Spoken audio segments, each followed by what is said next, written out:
Assalamualaikum warahmatullahi wabarakatuh. Sahabat jiwa yang penuh pencarian.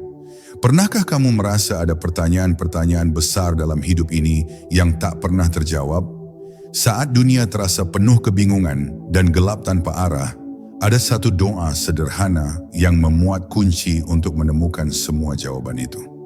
Sebuah doa yang selama ini mungkin sering kita baca, tapi belum pernah kita dalami maknanya secara penuh. Di video ini, kita akan menyelami bersama mengupas setiap kata dari Al-Fatihah, surah pembuka yang menakjubkan, yang menyimpan jawaban dari semua kegelisahan dan pencarian batin kita. Jangan kemana-mana, karena setiap kalimatnya akan mengantarkan kamu pada kedamaian dan pemahaman yang mungkin belum pernah kamu temukan sebelumnya. Jangan lupa untuk klik tombol subscribe, beri like jika kamu merasa video ini membuka mata hati, dan tuliskan komentar di bawah apa makna Al-Fatihah bagi perjalanan spiritualmu. Bersama kita akan terus belajar dan tumbuh dalam cahaya dan ketenangan. Bab 1. Ketika namanya menjadi awal segalanya, Bismillahirrahmanirrahim. Di sanalah permulaan itu, dalam satu baris lembut yang bukan sekadar pembuka ayat, melainkan fondasi semesta. Ia tidak hanya menjadi awal dari surah, tetapi awal dari cara berpikir yang berbeda. Sebuah deklarasi yang menenangkan, bahwa apapun yang kita lakukan, apapun yang kita mulai, dan apapun yang kita alami, semuanya lebih tenang bila dimulai dengan mengingatnya. Dalam dunia yang menilai dari hasil dan kecepatan, Al-Fatihah mengajarkan kita untuk berhenti sejenak, menunduk dengan tenang, dan mengucapkan, dengan nama Allah. Sebuah kalimat pendek, namun cukup kuat untuk meruntuhkan keangkuhan dan cukup lembut untuk menyembuhkan jiwa yang terlalu lelah menyandarkan segalanya pada dirinya sendiri. Ketika kita mengucapkan Bismillah, sebenarnya kita sedang menarik garis tipis antara pengakuan dan penyerahan. Pengakuan bahwa kita memang tidak mampu berjalan sendiri, dan penyerahan bahwa segala kekuatan yang sejati tidak bersumber dari ego, melainkan dari Dia yang Maha Kasih. Ini bukan soal formalitas atau kebiasaan lisan. Ini adalah lompatan batin menuju pemahaman bahwa hidup tidak pernah benar-benar ada dalam genggaman kita.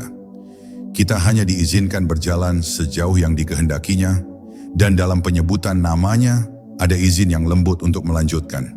Seperti seorang anak yang menyebut nama orang tuanya sebelum melangkah ke jalan asing, begitu pula kita dalam kerapuhan manusiawi, berpegangan pada namanya sebagai penuntun yang tak pernah gagal. Ada alasan mengapa namanya disebut sebagai awal. Karena tanpa pemahaman akan siapa yang memberi hidup, segala pencarian akan terasa hampa. Dunia sering menyodorkan kita kepada ribuan nama. Nama jabatan, nama popularitas, nama pencapaian. Tapi Al-Fatihah menarik kita untuk kembali kepada satu nama yang tidak berubah, tidak bergantung pada pengakuan publik, dan tidak kehilangan makna walau diucapkan dalam kesendirian. Namanya bukan sekadar identitas, tapi perlindungan. Ia menjadi pintu masuk menuju kesadaran yang lebih dalam bahwa kita diciptakan, dipelihara, dan dicintai. Dalam namanya, kita tidak menjadi lebih kecil, justru lebih utuh. Karena kita tahu, hidup ini bukan tentang menjadi pusat dari segalanya, tapi menjadi bagian dari kehendaknya yang lebih luas. Dengan mengawali segala sesuatu dengan Bismillah, kita sedang melatih jiwa untuk tidak tergesa. Kita memulai dengan kesadaran, bukan sekadar keinginan. Kita melangkah bukan karena kita yakin akan diri kita sendiri, tapi karena kita percaya pada Allah yang membuka pintu-pintu yang bahkan tak pernah kita tahu ada. Dalam namanya, kita melepaskan beban menjadi sempurna dan mulai berjalan dengan ketenangan sebagai hamba. Ini adalah bentuk spiritualitas yang merendahkan hati tanpa menghancurkan martabat. Kita tidak kehilangan harga diri karena menyerah kepadanya. Justru kita menemukan jati diri kita yang paling sejati di hadapannya. Dan di sanalah jawabannya muncul. Dalam keheningan yang dalam namun penuh cahaya. Bahwa setiap langkah yang dimulai dengan menyebut namanya bukan hanya lebih tenang, tapi juga lebih bermakna. Kita tidak lagi hanya hidup untuk mencapai, tetapi untuk mengalami. Kita tidak lagi hanya bekerja untuk hasil, tetapi untuk menyambungkan makna. Dan pada akhirnya, Ketika dunia menuntut kita untuk menjadi segala-galanya, Al-Fatihah membisikkan, cukup sebut namanya dan biarkan hidup ini menemukan ritme yang sejatinya sudah ada sejak awal. Jawaban pun datang bukan sebagai teori, tapi sebagai kedamaian yang menyelimuti hati karena kita telah memulai segalanya dengan Dia. Bab 2, segala puji tentang hati yang tahu letak syukur. Alhamdulillahi Rabbil Alamin. Kalimat ini bukan hanya untaian kata indah yang dibaca, tapi pernyataan hidup yang mendalam. Ia bukan sekadar pujian biasa, tetapi penempatan ulang posisi diri, bahwa dalam hidup ini ada kekuatan agung yang menjadi sumber segala keberadaan, dan kepadanya setiap pujian layak disandarkan. Dalam dunia yang terus mendorong manusia untuk menjadi pusat perhatian, Al-Fatihah mengajak kita untuk berhenti dan mengalihkan sorotan itu kepada Dia yang mengatur semesta, dari butiran pasir hingga pergerakan galaksi. Disinilah kita mulai memahami bahwa syukur bukan hanya untuk saat senang, tapi untuk keberadaan itu sendiri. Mengucapkan segala puji bagi Allah bukan hanya bentuk penghormatan, tapi bentuk pelepasan. Kita melepaskan klaim bahwa keberhasilan adalah sepenuhnya hasil usaha kita. Kita melepaskan kebutuhan untuk terus-menerus dilihat dan diakui. Karena ketika kita menyadari bahwa pujian tertinggi bukan untuk diri kita, tetapi untuk Dia yang mengatur segala hal yang tak kita kendalikan, kita pun merasa ringan. Tidak lagi perlu membuktikan siapa kita. Tidak lagi terjerat dalam perlombaan untuk tampil sempurna. Kita belajar bahwa cukup menjadi bagian dari skenario agung Tuhan, dan itu pun sudah merupakan kehormatan besar. Puji itu bukan hanya soal lisan, tetapi soal cara memandang. Ketika kita benar-benar melihat dunia ini sebagai sesuatu yang terus-menerus bekerja dalam harmoni karena kehendak Tuhan, maka kita tidak lagi mudah kecewa oleh hal-hal kecil. Hati menjadi luas, tidak reaktif, tidak terguncang hanya karena rencana pribadi berubah. Karena kita tahu ada Tuhan yang Maha Mengetahui, yang memelihara bukan hanya semesta, tapi juga batin kita. Dalam syukur, ada kedewasaan spiritual. Kita tidak lagi sekadar menginginkan, tapi memahami. Kita tidak lagi sekadar meminta, tapi mempercayai. Di sanalah rasa syukur tumbuh dari keyakinan, bukan dari kenyamanan semata. Dan mengapa disebut Rabbil Alamin? Karena Dia bukan hanya Tuhan kita pribadi, tapi Tuhan segala sesuatu. Kesadaran ini mencabut akar egoisme dari hati kita. Ia membebaskan kita dari perasaan bahwa hidup ini harus selalu berpusat pada perasaan dan keinginan kita saja. Ketika kita sadar bahwa Tuhan adalah Rabb seluruh alam, kita pun lebih tenang menghadapi kenyataan bahwa dunia tidak akan selalu mengikuti kehendak kita. Kita mulai membuka ruang empati, ruang sabar, dan ruang untuk melepaskan kontrol. Kita sadar bahwa kita bagian kecil dari rencana besar yang sempurna. Dan itu cukup. Dan akhirnya, dari pengakuan bahwa segala puji miliknya, muncul satu ketenangan yang tak dapat dibeli. Bahwa kita tidak harus memenangkan segalanya untuk merasa berarti. Kita hanya perlu menempatkan pujian pada tempat yang seharusnya. Dan dari sana, hati kita akan tahu bahwa segala yang kita miliki, segala yang terjadi, dan bahkan segala yang tidak terjadi, semuanya berjalan dalam genggaman kasih-Nya. Dalam Alhamdulillah, tersembunyi jawaban dari kegelisahan yang sering tak kita mengerti, bahwa hati yang tahu memuji adalah hati yang tahu pulang. Bab 3, tentang kasih sayang yang tak pernah usang. Ar-Rahmanir Rahim, dua nama yang begitu dekat, namun masing-masing menyimpan lapisan makna yang dalam. Jika manusia sering merasa cinta itu terbatas dan kasih itu bersyarat, maka Al-Fatihah membantah semua ilusi itu dalam satu tarikan napas. Ar-Rahman, kasih-Nya yang luas, meliputi semua makhluk tanpa memandang pantas atau tidaknya. Dan Ar-Raham, kasih yang lebih khusus, yang memeluk mereka yang ingin dekat, yang kembali, yang rindu, yang jatuh dan menangis di keheningan malam. Tuhan dalam Al-Fatihah bukan Tuhan yang menakutkan, tetapi Tuhan yang menyembuhkan. Ini adalah bentuk kasih yang tidak memanjakan, tapi juga tidak menghukum secara buta. Ia tahu luka kita, bahkan sebelum kita mengakuinya. Dunia sering mengajari kita bahwa hanya yang kuat yang pantas bertahan. Tapi di sini, dalam dua sifat ini, kita diajak untuk percaya bahwa justru kelembutan Tuhanlah yang membuat manusia mampu bangkit kembali. Ia tidak memarahi sebelum memeluk, ia tidak mencela sebelum menyapa. Dan betapa indahnya ketika kita mulai memahami bahwa hidup ini sebenarnya tidak perlu selalu kuat, karena ada Tuhan yang bersedia menjadi sandaran di saat kita bahkan tidak mampu berdiri. Inilah jawaban yang paling dibutuhkan oleh hati yang retak, bahwa ada kasih yang tidak pernah kehabisan, dan itu bukan dari manusia, tapi dari Tuhan yang setiap hari menyapa kita melalui napas yang tak kita sadari. Dalam Ar-Rahman dan Ar-Rahim ada panggilan untuk meniru. Jika Tuhan kita Maha Pengasih dan Maha Penyayang, bagaimana mungkin kita membenarkan kekasaran dan kebencian dalam diri sendiri? Kita bukan hanya diajak untuk memahami sifatnya, tetapi juga diminta untuk meneladani. Menjadi pribadi yang tidak cepat menghakimi, yang memberi ruang bagi orang lain untuk bertumbuh, yang tidak menutup pintu hanya karena seseorang pernah gagal. Karena sejatinya, kasih yang kita pancarkan hanyalah pantulan kecil dari samudera cintanya yang tak bertepi. Sifat kasih Tuhan bukanlah kelembutan yang lemah. Ia adalah kekuatan yang menggerakkan perubahan. Ia bukan permisif tapi membimbing.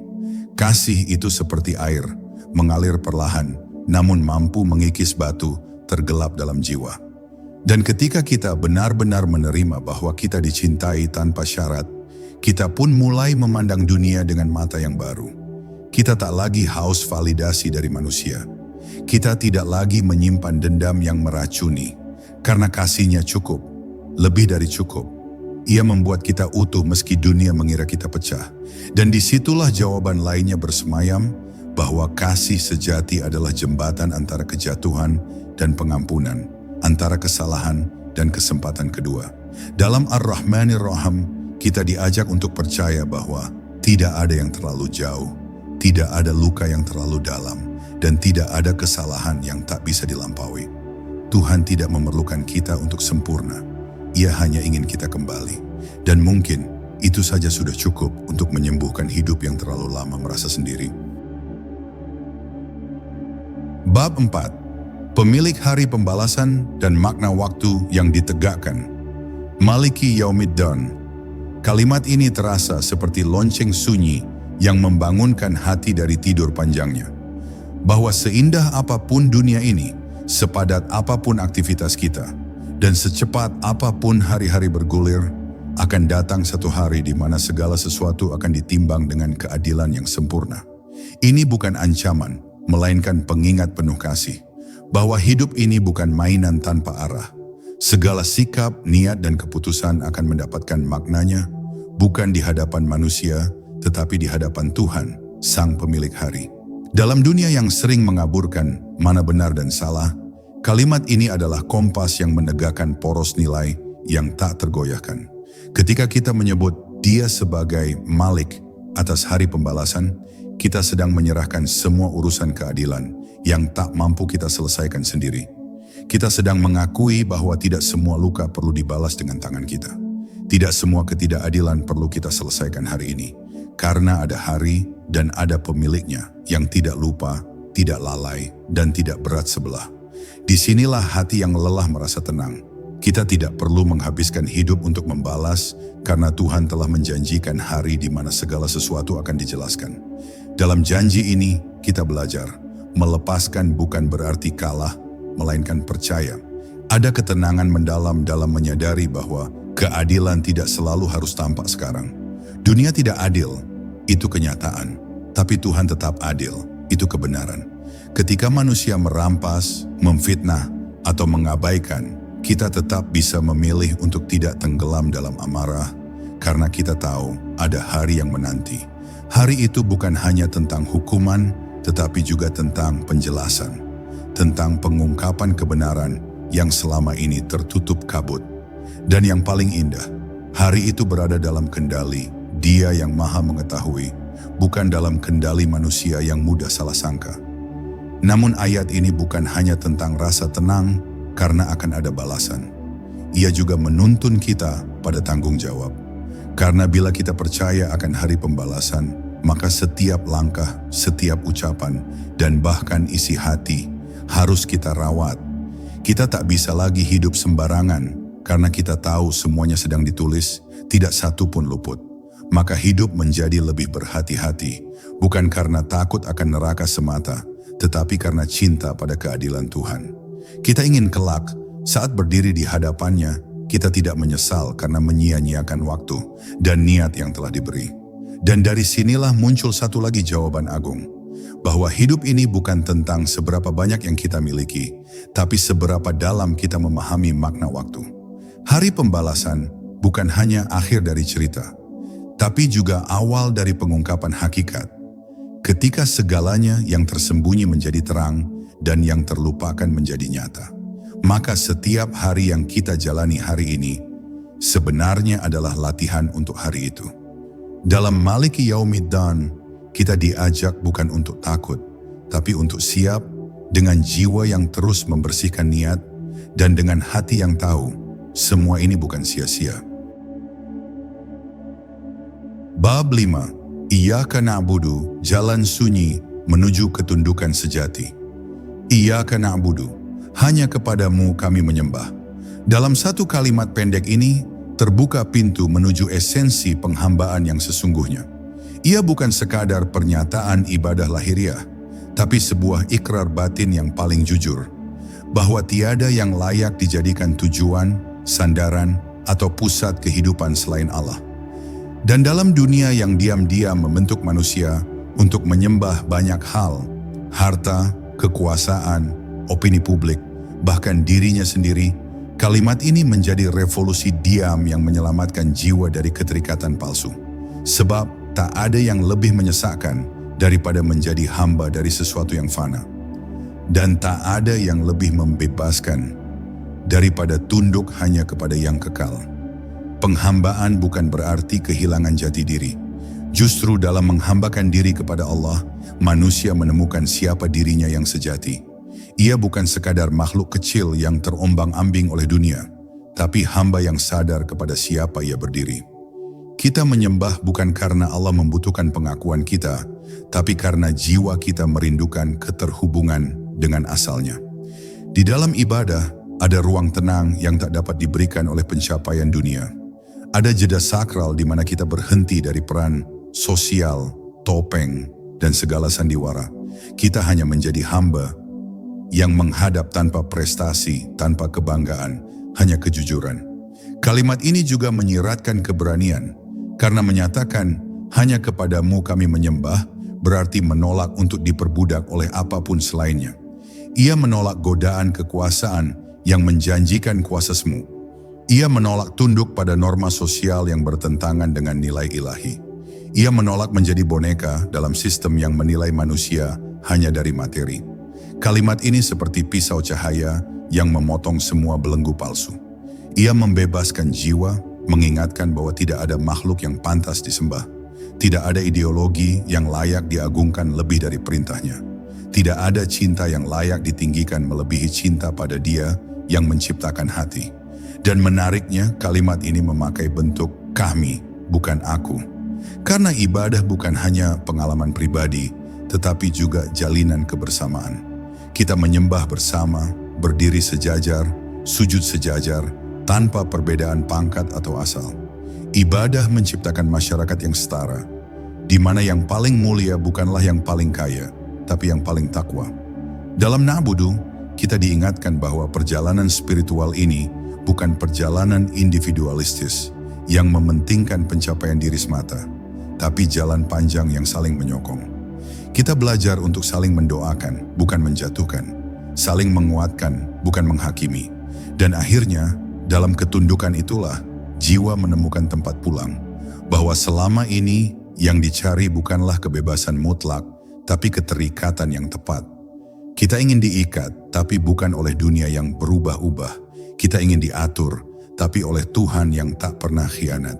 Dan dari sinilah lahir jawaban yang begitu menenangkan, bahwa menyembah Allah bukanlah beban, tapi kebutuhan terdalam jiwa. Kita lelah menjadi hamba dunia.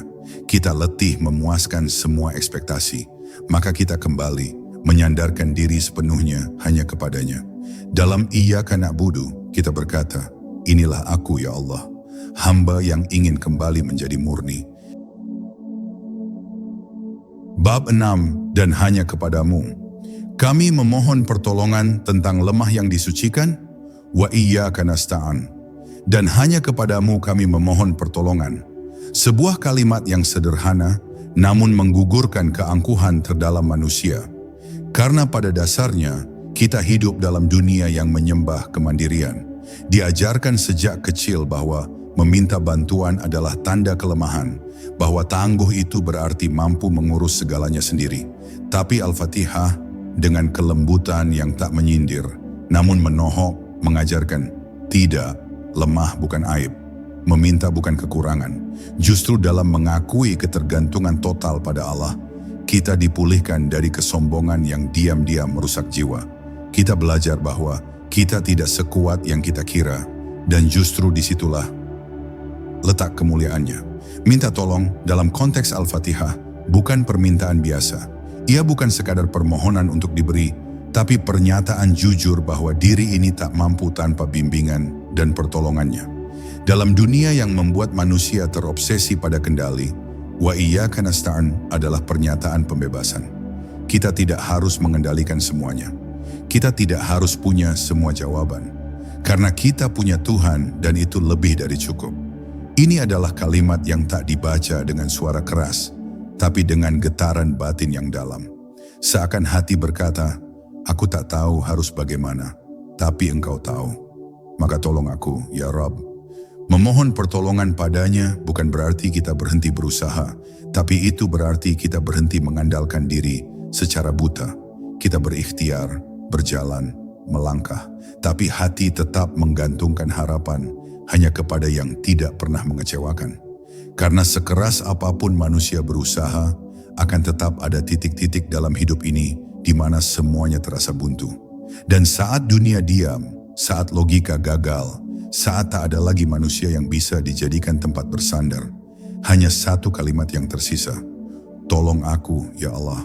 Dalam kalimat ini ada keheningan suci, ada air mata yang tidak perlu dijelaskan, ada luka yang tak harus ditutupi, dan Allah tidak pernah tuli pada bisikan semacam itu. Dan mengapa disebut hanya kepadamu? Karena jiwa tahu bahwa semua pertolongan sejati bermuara pada satu sumber. Kita boleh meminta bantuan pada manusia, dokter, guru, teman, tapi kita tahu hati mereka yang menggerakkan adalah Dia. Tidak ada tangan yang bisa mengulurkan bantuan kecuali telah diperintah olehnya. Tidak ada rezeki yang datang tanpa restu dari langit. Maka kalimat ini bukan meniadakan interaksi sosial, tapi mengarahkan hati agar tidak salah menyandarkan harapan. Kita boleh bersandar, tapi bukan pada yang bisa rapuh. Kita boleh mengharap, tapi hanya pada yang tak pernah tidur. Dan dari sini kita belajar satu hal penting, bahwa hidup yang kokoh bukan hidup yang bergantung pada banyak hal, tapi hidup yang bertumpu hanya pada satu nama, Allah. Di tengah badai ketidakpastian, di antara banyak kegagalan, di balik semua senyum yang pura-pura kuat, kita memegang satu tali yang tidak pernah putus, pertolongan Tuhan.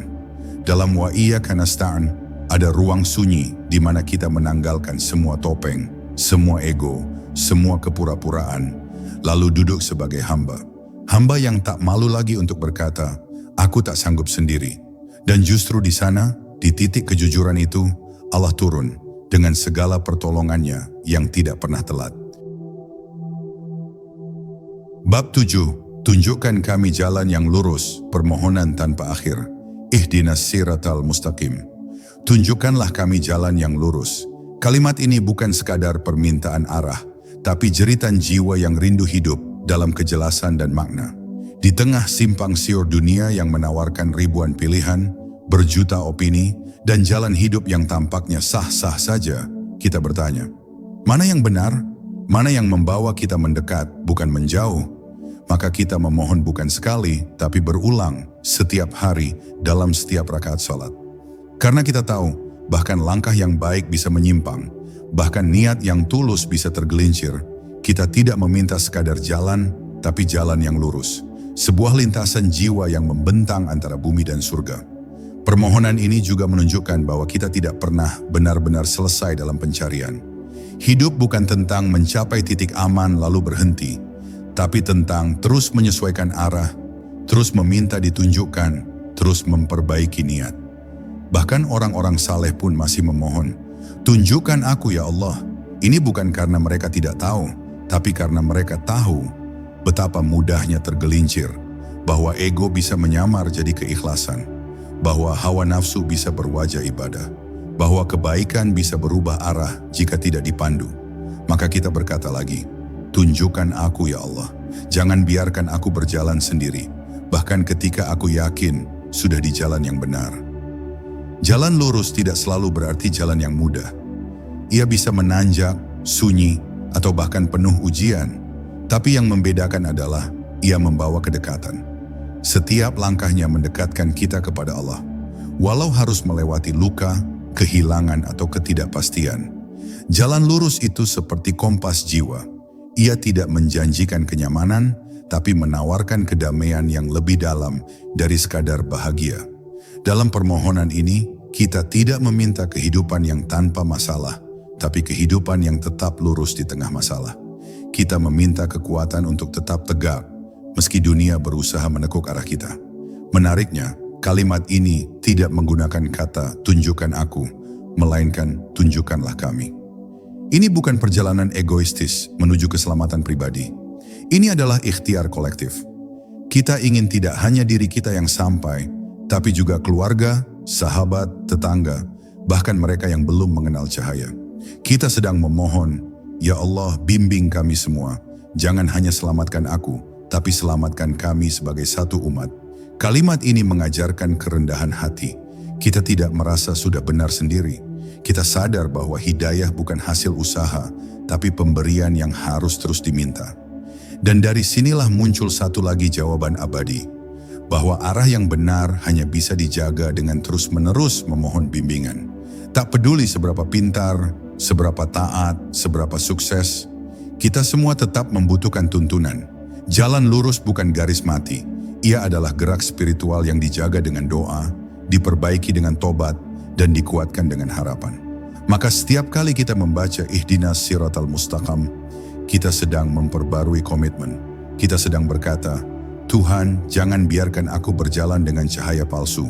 Ambillah tanganku, bimbing aku, hari ini dan setiap hari.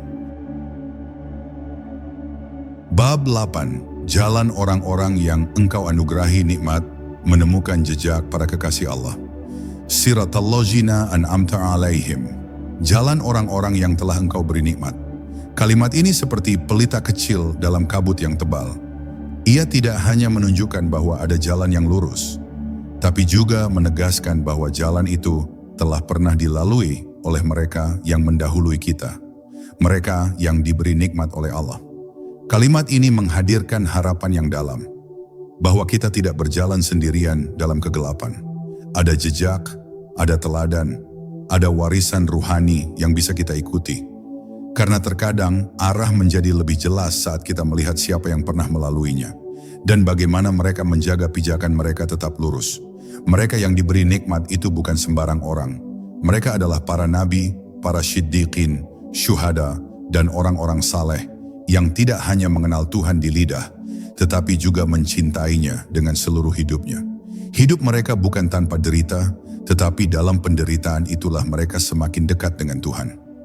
Mereka tidak selalu dihormati dunia, tetapi mereka selalu dimuliakan langit.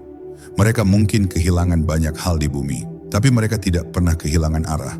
Karena arah mereka bukan ditentukan oleh peta manusia, tapi oleh cahaya petunjuk dari Tuhan.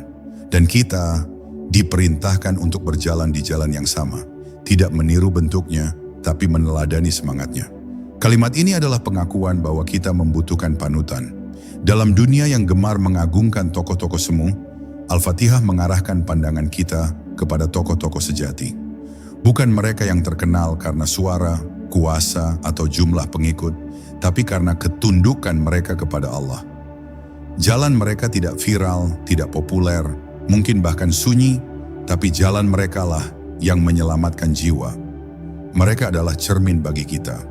Bukan untuk dikultuskan, tapi untuk dipelajari.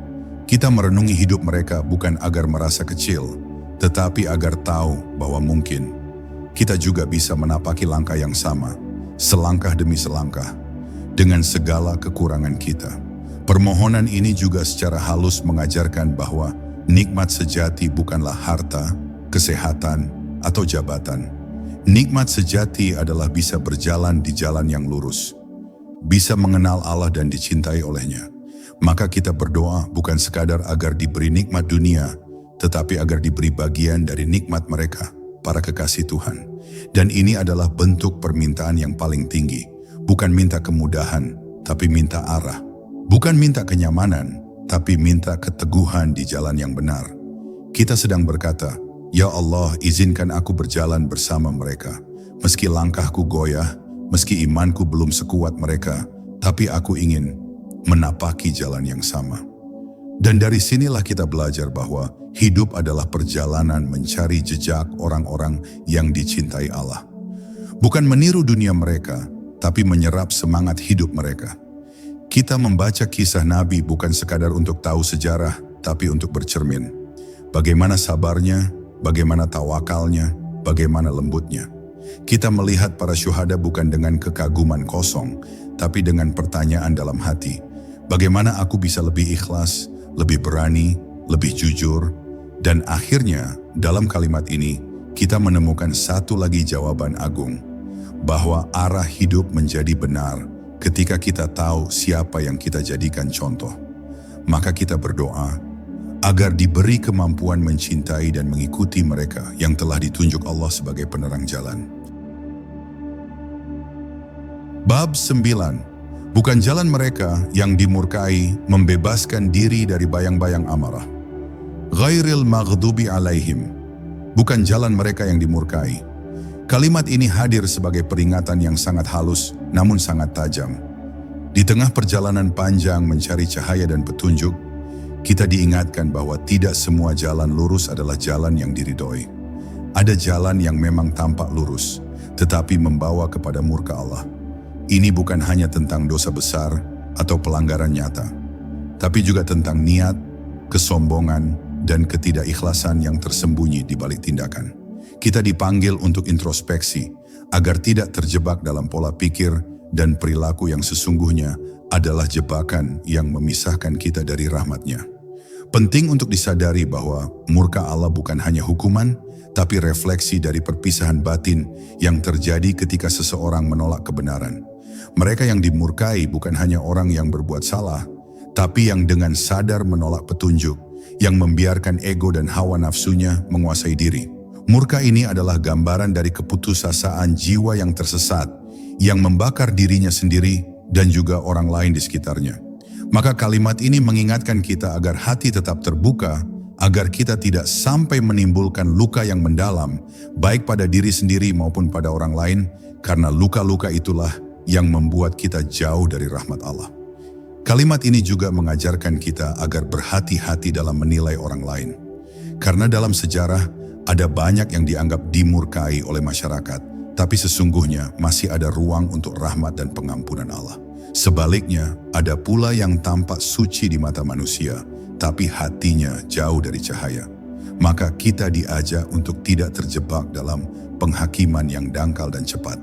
Kita harus sadar bahwa hanya Allah yang Maha mengetahui isi hati dan hanya Dia yang berhak menghakimi. Kita diminta menjaga niat dan perilaku agar tidak termasuk dalam golongan yang dimurkai, tapi juga terus berdoa agar kita termasuk dalam golongan yang diberi rahmat. Dalam konteks spiritual, kalimat ini mengajak kita untuk membebaskan diri dari rasa takut yang berlebihan terhadap murka, sekaligus memupuk rasa takut yang sehat agar kita tetap waspada. Takut yang membawa kita untuk introspeksi, untuk kembali ke jalan yang benar.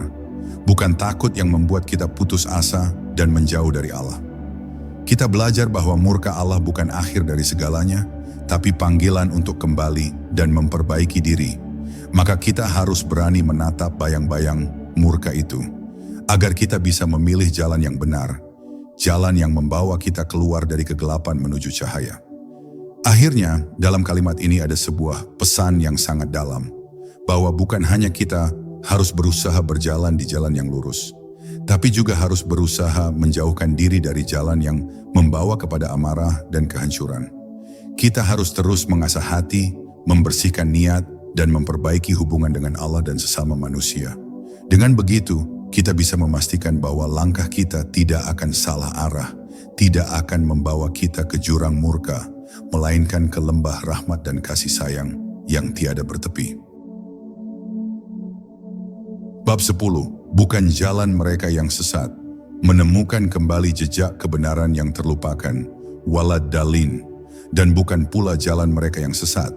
Kalimat ini menutup permohonan dalam Al-Fatihah dengan pernyataan tegas yang penuh arti, sekaligus membuka cakrawala pemahaman yang mendalam tentang arti kesesatan dalam hidup manusia. Seringkali, kesesatan bukanlah sesuatu yang terjadi secara tiba-tiba, melainkan sebuah proses yang panjang, proses di mana jiwa perlahan-lahan menjauh dari cahaya, dibutakan oleh keraguan, kebingungan, atau pengaruh duniawi yang membelokkan arah. Dalam kalimat ini, kita diajak untuk terus waspada agar tidak terjerumus ke dalam jurang yang sunyi itu, di mana kebenaran yang selama ini diyakini perlahan menghilang dari pandangan. Kesesatan bukan hanya tentang melanggar aturan, tapi lebih dalam lagi, tentang kehilangan arah tujuan hidup. Manusia yang sesat seringkali tersesat bukan karena mereka tidak punya jalan, tapi karena mereka memilih untuk mengabaikan tanda-tanda yang Allah berikan. Tanda berupa hati yang tenang, naluri yang suci, dan petunjuk-petunjuk halus yang membimbing. Oleh karena itu, permohonan walad dalan adalah doa agar kita senantiasa diberikan kesadaran dan kepekaan untuk mengenali setiap langkah, agar tidak sampai terbuai oleh dunia yang penuh tipu daya. Ini adalah seruan agar kita tidak hanya berjalan, tapi berjalan dengan mata hati yang terbuka. Dalam konteks spiritual, kalimat ini juga mengajarkan pentingnya menjaga keseimbangan antara iman dan ilmu, antara kepercayaan dan kebijaksanaan. Karena sesat itu bisa bermula dari kebodohan yang tidak diatasi dengan ilmu, atau dari kesombongan yang menolak menerima kebenaran. Maka permohonan ini menjadi pengingat untuk selalu rendah hati, selalu belajar, dan selalu memohon petunjuk agar langkah kita tidak melebar ke jalan yang tidak diridhoi. Kesesatan adalah kenyataan yang mengintai setiap insan, dan hanya dengan kesadaran yang terus-menerus kita bisa menghindarinya. Lebih jauh lagi, kalimat ini juga mengandung harapan besar, bahwa meski dunia penuh dengan jalan yang berliku, dan manusia sering terjatuh dalam kekeliruan, Allah selalu membuka pintu bagi siapa saja yang mau kembali. Jalan lurus tidak tertutup rapat bagi yang tersesat, tetapi selalu ada peluang untuk bangkit dan menemukan kembali arah yang benar. Dengan mengucapkan walad dalan, kita juga sedang berikrar untuk tidak menyerah pada kebingungan, tidak terjebak dalam kegelapan, dan selalu berusaha mencari cahaya meski terkadang ia tampak samar. Akhirnya, kalimat ini mengajarkan kita bahwa perjalanan spiritual adalah perjalanan yang penuh tantangan, yang memerlukan kesabaran dan ketekunan. Kita tidak hanya berdoa untuk dijauhkan dari murka, tetapi juga untuk dijauhkan dari kesesatan yang bisa menggerogoti iman dari dalam. Kita memohon agar selalu diberikan hati yang bersih, pikiran yang jernih, dan langkah yang mantap menuju kehidupan yang penuh berkah.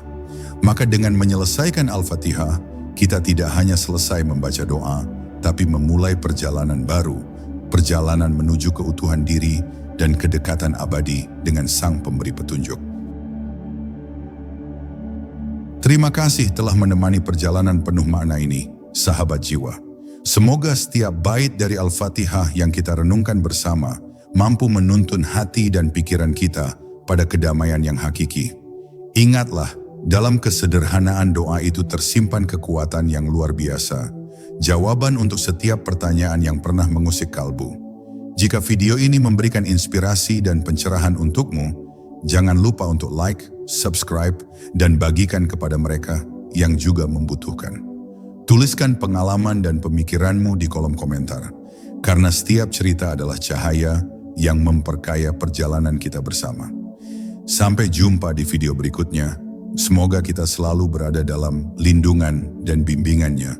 Assalamualaikum warahmatullahi wabarakatuh.